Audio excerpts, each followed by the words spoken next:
Salute and welcome to Knicks Buzz. I'm joined by STEFAN Bondy of the Daily News. Appreciate your time, Steph. Hey, thanks for having me. Yeah, no doubt, no doubt. It's been an incredibly busy season. You're on the road as well. In Denver. hmm How's your week been out there? It's been good so far. I took a little break from the Knicks to cover the Nets yesterday. They lost. They got smacked by the Nuggets. Nikola Jokic was incredible as usual. So he's fun to watch. But it's funny going over to the Nets. They're the drama team now. For so many years it was always the Knicks and the drama. While the Nets were in the background. But when you add these three combustible stars together in Brooklyn, there's a lot going on, and it was interesting to see that dynamic. It was interesting to see that environment kind of up close because I'd covered them for years before I started covering the Knicks, so it was good to go back. Yep, absolutely. Of course, we're here to talk Knicks as well.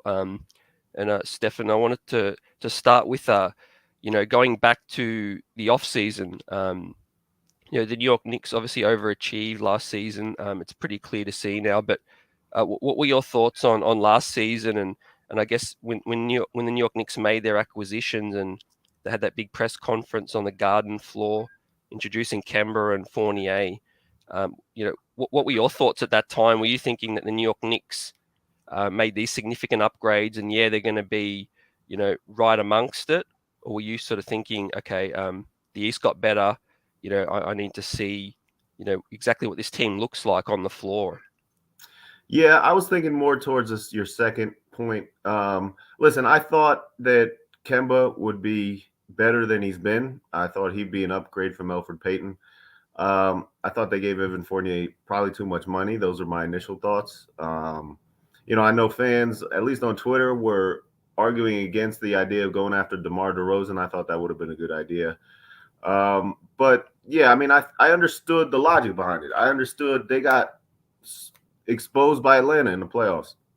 Their offense was terrible, and they needed more playmaking. They needed guys that can generate shots for themselves. And so they went out and they got Evan Fournier because Reggie Bullock, he was more of a spot up shooter. Evan Fournier theoretically is somebody who can get his own stuff. You figure Kemba Walker has that all-star pedigree. He'd be able to bring some of that. I understand nobody thought they were getting the Kemba Walker from Charlotte. But they thought he'd contribute in different ways and bring them point guard play that was lacking last season. So I thought they upgraded. I didn't think they upgraded enough based on the fact that they had more cap space than anybody. They had over $50 million. And they really took a very weird conservative approach in that, hey, we're kind of going all in because we're signing everybody to multi-year deals, but we're not really. So, I felt that they didn't go one way or another, and they didn't upgrade enough. Yeah. And of course, there's reports, they tried to get some meetings in free agency. Fred VanVleet was one player they were very interested in. But the Kemba Walker acquisition, like you touched on, did you feel like that was a more of a backup plan, that just came about later in free agency? Obviously, they had to wait for the buyout, so that does indicate that the New York Knicks did obviously, make that last minute, pounce. Yeah, when you mentioned the Fred VanVleet stuff, that was from the year prior. That was from 2020, and I thought that was the guy that they should have went a little harder after. Listen, everybody can say in retrospect, he was always going to go back to Toronto. But if you up the offer and you made something significantly higher, or maybe even not even significantly, maybe if you just made something higher than what Toronto offered them, they could have had a real shot at Fred VanVleet. Now, last summer, the options at point guard were not great. You figured Lonzo Ball wanted to go to Chicago. Kyle Lowry really wanted to go to Miami. The Knicks never made a really hard push for either of those. So, I understand why they were kind of left with, hey, we're going to take a shot at Kemba Walker.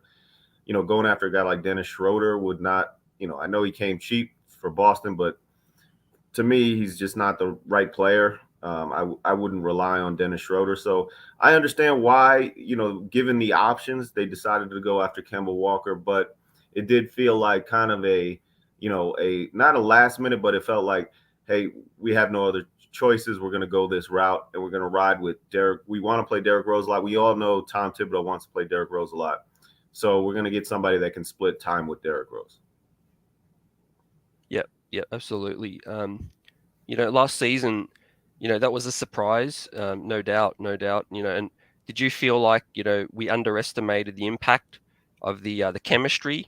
Reggie Bullock, Elfrid Payton, obviously had a love-hate relationship with some of the fans, but Mhm. the identity of the team was pretty clear, and I think this team is lacking an identity this season. I'm glad you asked that because I think that gets underplayed a little bit, specifically as it relates to Julius Randle, because two of his best friends on that team last season were Reggie Bullock and Elfrid Payton. Um, and you know how it is, especially in a season like last season where they were together all the time because of the COVID restrictions, and they had to be around each other. You want to have that camaraderie. You want to have that chemistry. And I'm not saying that, Julius Randle now hates all his teammates. I'm not saying that at all. I don't know that. I don't think he does. But, we see what the product, we see how he's reacted this season to different things. Emotionally, he has not been the same type of player.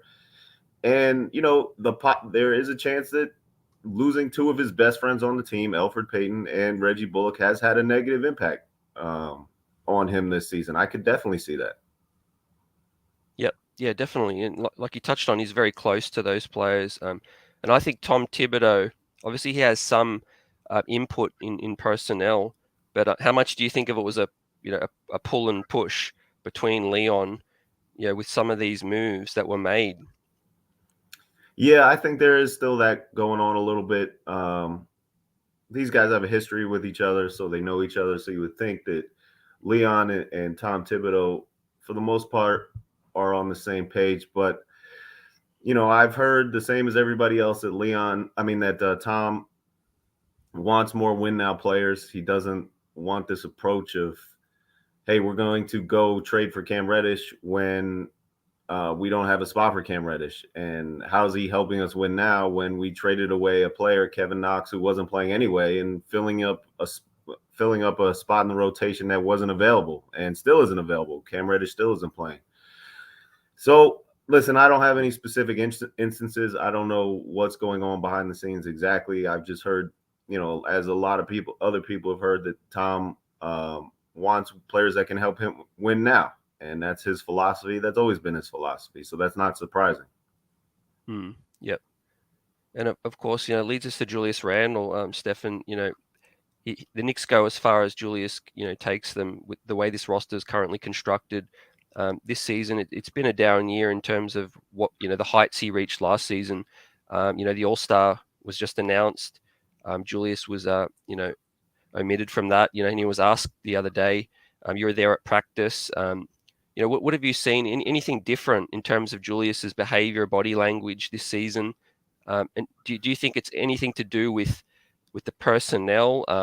Can you pinpoint if there's anything that you think might have contributed to this, or do you just think it's been the roster makeup and the chemistry?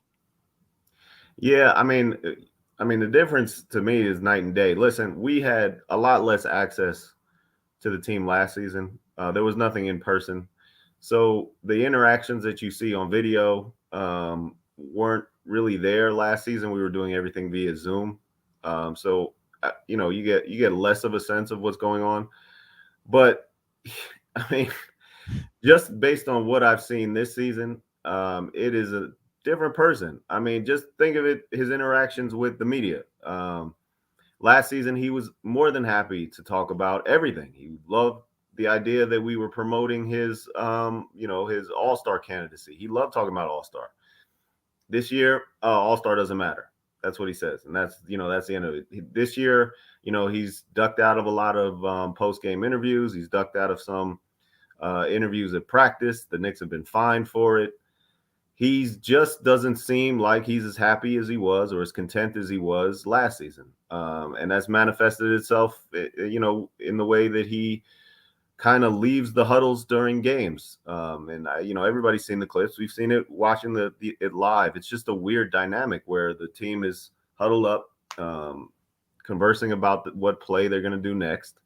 And Julius Randle, more often than not, is away from the group. I mean, there was one instance at a home game where they were huddled up doing a timeout, and Julius Randle was actually on the other side of the court talking to his wife and his kid. So that was just weird. I don't want to get into his mind. I don't think anybody really knows what's going on. But he still has nights where it's like, man, he can produce. I mean, that he played very well in that Lakers game, their last game, and they play. They have a very tough schedule coming up. They play Utah and then Denver, and Golden State's coming up as well. So this is going to be a tough stretch for not only the Knicks but Julius Randle. And you know, I'm sure we're going to talk about it and what's going to happen at the trade deadline. I think the Knicks are committed this season to, certainly until the end of this season to see what, Julius Randle can still do. I don't think they're going to trade him. But I do see as you mentioned, a very different um, person, not just player, a different person out there on the court. Yeah, yeah, absolutely. Um, and yeah, what are your thoughts on being held out of the press conferences, the post game? Um, do you feel like that's just the team obviously protecting him due to the situation, the adversity the team's going through? Because his body language is, like you said, it's very clear for everybody to see on the court, off the court. I've never seen a player that disengaged. When they are speaking to the media, cell phone, looking down a lot as well. So, what are your thoughts on not speaking to the media after the games? Well, to your first point about him being disengaged in sessions, that part actually isn't new. I mean, because remember that first year he was with the Knicks, he struggled a lot. He was available all the time in the media. It was a different dynamic. We were going into the locker room, but after losses, he was always like that. Or after he played poorly, he was always like that. He was always pretty disengaged from the interviews, whispering and stuff like that. So he's the kind of player, and there are a lot of people like this. This is not exclusive to Julius, where after they struggle or after they lose, they don't want to talk about it, and that's fair. Um, but my take on the whole situation where the Knicks were fined and Julius Randle wasn't coming out to the press conference, the Knicks were protecting him. That's what it was. It was James Dolan deciding that he was going to eat the $25,000 fine and help out his player. And, I'm sure a lot of fans appreciate that from James Dolan.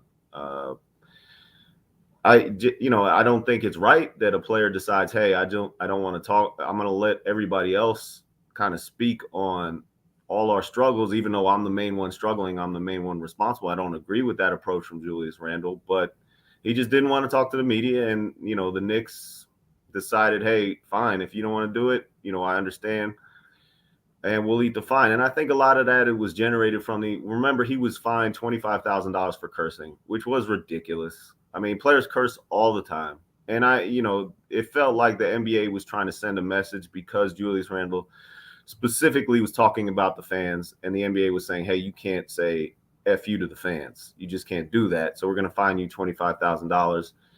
And, the Knicks were thinking that was unfair. And, this was kind of a whole snowball effect of everything that was going on in those whole few weeks. And I will say this, Julius Randle, although he had that kind of tense, I wouldn't say it was tense, but I don't know, interesting exchange with Mark Berman the other day about the trade rumors. He has, for the most part, been a lot better in media sessions recently. Now, this is very recently. I'm not going to say, they've turned, there's been a whole corner turn, but he has been better recently.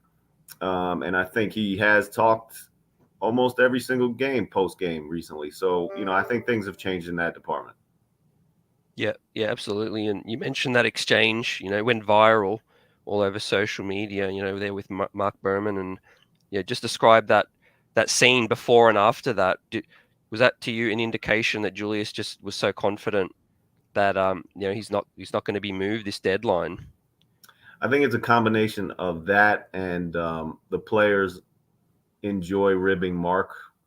I think it was a combination of that. And Mm.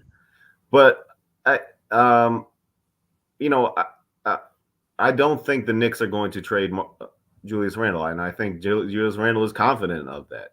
He just signed a max contract that's starting next season. Um, Trading him now an admission of total failure, and it is selling him at his absolute lowest, which is not a good way to do business. And for a player to come out as confidently as he did in that exchange we're talking about, and basically say this is a ton of crap, that leads me to believe that he has on at least decent authority that he's not going to be moved. Yep.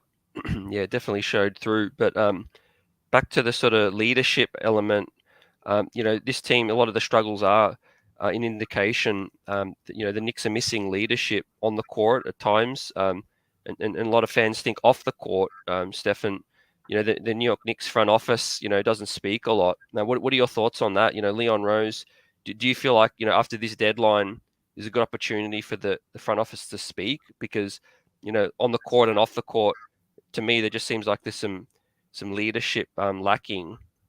Yeah, I agree with you like that. I don't like that when front offices decide, hey, we're not going to talk at all. We're going to let everybody else speculate on our moves or speak about our moves for us. Because what it is to me is just being scared of putting your name behind anything. Because to me, if you truly believe in what you're doing and you truly believe in the moves you're making or the direction you're headed, then you feel confident putting your name behind it. You feel confident putting your voice behind it. You're confident putting it on a record. It's on you.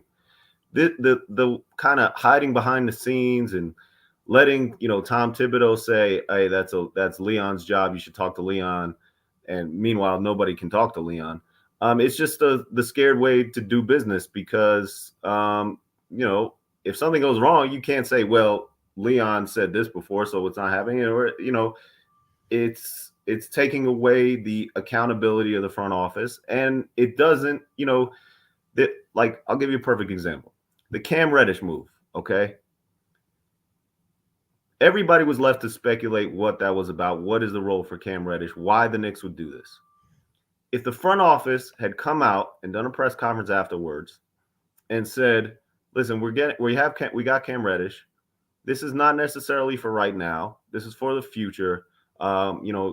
He's not going to play for a little while. Don't flip out about it. This was the plan." Then I think fans wouldn't be reacting the way that they're reacting now when Cam Reddish doesn't play, because there's a coherent plan out there, established and said on the record by the front office. Now you have a situation where we go to the Garden, and the Knicks are in the middle of a huge victory. The whatever most recent victory they had, they were playing really well, and all the fans did was chant for Cam Reddish. They just want to see Cam Reddish, and it takes away, I think, from what's going. It makes it so that there's not a good sense of where this team is and where it's headed. And it's okay when the team is playing really well, but nobody wants to hear from the front office. There's an understanding of their job and it's working. But when times like now, when the team is struggling, you want to hear a plan. You want to hear somebody at the top discuss it and discuss it publicly. So, I agree with you that that shows a lack of leadership, and it shows, quite frankly, a little bit of cowardice. Yeah, and it's been a while. It's not like it's been 1 year or two. The front office hasn't really spoken for a long, long time. Well, I'll cut you off there. They did talk for the first time before training camp. They had a sit down with beat reporters, Yep. so that did happen. So it's been once in the last since July of 2020 when they hired Tom Thibodeau. Leon Rose actually got on that conference call, on that Zoom press conference, so he was available on that one. And then they did speak again as a group. It was Scott Perry, Leon Rose, and Tom Thibodeau before training camp. Yeah, and we've got the trade deadline coming up, and that just magnifies things even more because that gives us an opportunity to actually see where the front office is aligned and what they're thinking. In terms of that, there's reports that there's a lot of people in the office. It's a dynamic front office basically. We've got Worldwide West, Leon, Scott Perry as well.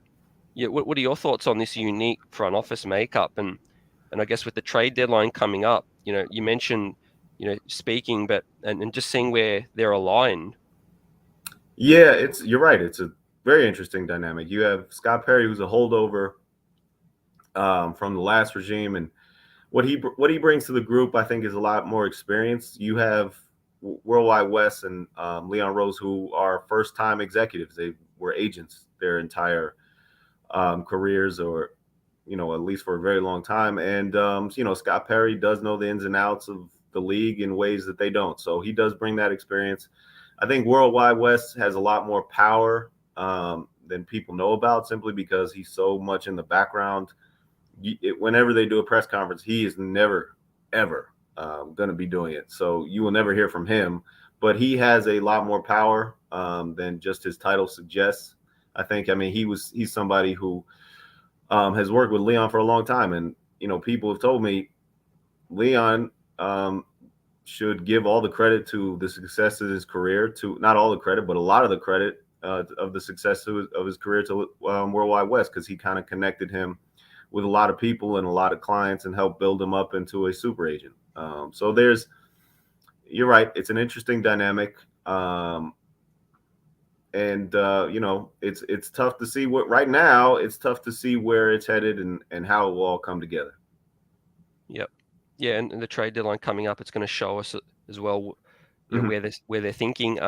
They've had some challenges in free agency, Stefan.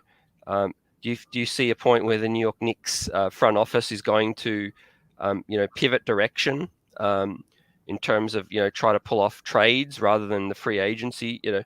It seems like they just can't really zero in on their targets Yeah, at the I mean moment. they kind of did for years. Remember, for years they were prioritizing cap space. It was always about we're gonna have this cap space, and the pie in the sky superstar free agent is gonna come here, and it never did. It just never materialized. They've had cap space the last 3 or 4 summers and copious amounts of cap space. It hasn't worked out. You're right. Recruiting the free agent has been more difficult than they envisioned. Now, I have to give the front office credit for this. They deserve, and I'd be remiss not to mention it. They have drafted well. Um, Yep. getting Emmanuel quickly when they did was a good move. Quentin Grimes looks like a good move. Obi Toppin, it's kind of still up in the air. You can argue whether they should have taken other people at that spot, but he looks like he's developing pretty well. So they have drafted well. And that's very important when you are trying to rebuild a franchise. And they have their draft picks. Of course, they traded one for Cam Reddish, but they do have all their own draft picks moving forward. They have the Dallas Mavericks draft pick. So that's a good sign for this franchise when the front office is able to use the draft picks that they have to build foundational pieces. And we have seen that work well with this front office. Yeah. Of course, the fans are more patient than than the credit they get. We've seen a lot of losing, and we just want to see the team built the right way. And with that said, Stefan, it seems like with Tom here, there's different timelines. They've got a lot of vets in the later stage of their career: Derrick Rose, Taj, Nerlens Noel, and then a lot of young players as well. Do you feel like that they've got the right coach for this situation? There's reports that Tibbs is just pushing for vets at the moment, whereas I feel like they might have been better suited to go with a developmental coach first, and then when everyone was ready or the roster was more ready, to then complete it with a coach like Tibbs. Yeah, listen, I think Tibbs is a tremendous coach. I think if you give him if you give him good players, he's going to produce a good team. Now, at the time they hired Tibbs, he was my second choice. My first choice was Kenny Atkinson, who has proven that he can take young players, develop them, and should develop them into a team that made the playoffs when nobody expected it in Brooklyn. Now, Tom basically did that with the Knicks last season anyway. So Tom is not the problem. I know when there is a fall guy, it's always the coach. They're never going to fire the front office first. It just doesn't happen like that. So if the downward spiral continues and the Knicks make a move, it's inevitably going to be Tom Thibodeau. I think that's unfortunate. I think he's a great coach. Um, he hasn't had the greatest season, that's for sure. I mean, the starting lineup problems is sometimes it's mind-boggling. You don't understand why he continues to trot out the same starters when it just hasn't worked out. But he took it, him, his input, his leadership, and Julius Randle's kind of ascension into an all-star were the two top reasons why the Knicks elevated to the fourth seed last season, in my opinion. So I think if you give Tom Thibodeau the right players, he's going to produce. I just don't think this is a great mix right now. And I admitted just before, Tom hasn't had the best season. Yeah, I think offensively as well. A lot of the fans are seeing an offense that's quite predictable. Do you feel like he needs to be a bit more flexible in that regard? Listen to, work with his assistants a bit more, or be more open to listening. Yeah, that's a good point. Tom has never been one to say, "All right, you know better than me. Let me listen to whatever you have to say and implement that." He's never been that type of coach. I can't imagine. Now I don't know, but I can't imagine that Johnny Bryant is designing an offense and Tom Thibodeau is listening and implementing that. So you're right. I mean, flexibility has been an issue in the past. It's probably an issue now. Uh, Julius Randle is the. I mean, when you talk about diversifying the offense, what are you talking about? Making RJ more of the focal point. I mean, what ideas would you have? Yeah, I feel like the Knicks are second last in cuts as well. So ball movement, and yeah, I guess being more open with rotational changes is Yeah, something that's quite bleedingly obvious at times. Players got hot hands, and his substitution pattern seems to be quite on cue with times of the game rather than feel of the game. yeah. I mean, and that goes back to not being flexible. I think he's kind of stuck in with what he's been doing, and that's been the main contention and problem for with fans mostly is Tom Thibodeau doesn't adjust enough. And I could see that. I could see that. I just don't think there are many options. When fans are clamoring for Obi Toppin to play more or Emmanuel Quickly to play more, I don't think that's going to make the Knicks much better. I really don't. I think if Obi Toppin plays more minutes, that doesn't mean the Knicks are going to win. They are going to win more games. I think, in fact, it'd be the opposite. I think with more time, Obi would get exposed. Same with Emmanuel. Emmanuel Quickly is very streaky. Sometimes he can't even, you can't even put him on the court because he's such a negative when he's not hitting his shot. So I don't think there are as many options on this roster that Knicks fans believe are there. But I do understand that, with the starting lineup and not being as flexible to change and everything like that, that has been an issue with Tom Thibodeau this season. And I want to go back to something you said earlier that Knicks fans have been patient. I agree with you. I've covered a lot of terrible Knicks teams where the fans were like, okay, I understand we're going to be terrible and this is a transition year and maybe we'll get Zion Williamson and maybe we'll get somebody great in free agency and we're willing to ride out this season and be terrible. This season, however, has been totally different.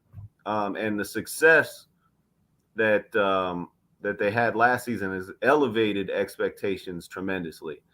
The crowd in the arena is booing this team. I see fans on social media really, really down on this team. And, in previous years, they would have traded everything to be 24-29 at this point in the season. I mean, there were some really bad years before where fans were okay with it. So I think that has changed. The patience level of the fan base, I think that has changed this season. Yeah, I think it has to do with the timeline, like I mentioned. We see our next winning team with a lot of the young players coming through, and the frustrations of not being able to land big free agents at the moment. But a couple more questions, and I'll let you get out of here. And obviously the trade deadline's coming up. Stefan, do you feel like the Knicks will be sellers, buyers? With the recent slide. Yeah, there's a lot going on. They obviously want to get. They obviously want to trade Kemba Walker. They want to free up a spot for Cam Reddish somehow. they would like to get off the books of Nerlens Noel. I mean, when you go down a list of their signings over the summer, I think Nerlens Noel might have been the biggest mistake just based on how he's Mm. played this season. That has not worked out. And the problem is that Mitchell Robinson, it has proven to be a much more dependable player and a much better player, and he's going to be an unrestricted free agent after this season. So the center position is something that they need to figure out. I understand that they don't want to trade Mitchell Robinson. He's such a key part of what this team is doing right now, but they risk losing him for nothing if they don't. So he's a piece that could move. Maybe they wait it out and try to re-sign him in the summer and try to get rid of Nerlens Noel, but that's somebody to watch. And then also on, Evan Fournier's deal hasn't worked out. Perhaps they could try to move him, but if they're going to be the big buyers, the names out there or possibilities are De'Aaron Fox, obviously, Jeremy Grant maybe, and then the one that's kind of hanging over everybody is Bradley Beal, because if the Washington Wizards ever decide to deal Bradley Beal, and they haven't so far, and maybe they never will, they're decided that they want to go full rebuild. So they're going to ask for the kind of pieces that the Knicks actually have. Now, the Knicks don't have pieces to entice Philadelphia for Ben Simmons because Philadelphia wants to win now, and the Knicks just don't have those type of players. But they do have the draft picks and the young prospects to entice a team like Washington, who would be going for a full rebuild if they ever decided to deal Bradley Beal. Yeah, absolutely. It remains to be seen. A lot of fans are excited and eagerly waiting to see what this team will do. And just a question regarding, we're coming up to an anniversary of the Kristaps Porzingis, trade that happened. Took a lot of fans. Happened very quickly. You were across it. You were one of the reporters reporting early that KP wasn't happy with the situation. When a lot of it people thought was a foregone conclusion that he would stay. He hasn't really spoken of it since. Do you feel like the Knicks did everything they could with that situation? Do you think it was handled, the right way? Oh yeah, you're bringing me back. No, I don't think it was handled the right way, and it showed in what they ultimately got back, which was cap space for players that went to Brooklyn. So it ended, on their end, it didn't work out. And to me, they always had a special talent in Kristaps Porzingis that they never really committed to, and they never really believed in. With that being said, I understand why the team didn't want to give a max contract to a guy who was injury prone.